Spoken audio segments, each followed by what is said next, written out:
Welcome, in front of me I have TCL 20SE, and today we are going to check if this smartphone comes with factory installed screen protection.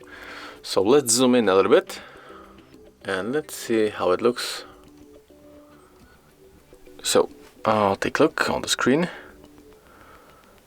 We don't have here any kind of the protection. There's no even thin foil or something like that. So if you want to avoid scratches, definitely I can recommend you to apply tempered glass or any other foil on the display.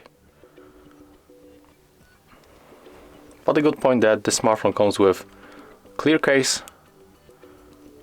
so your back and edges will be protected from breaks and scratches, but display unfortunately not. So remember to put on it something like for example this kind of the glass that I remove in the preview video.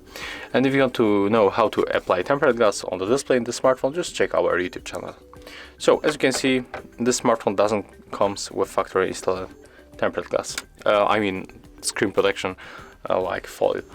And that's all. If you found this video helpful, remember to leave a like, comment and subscribe to our channel.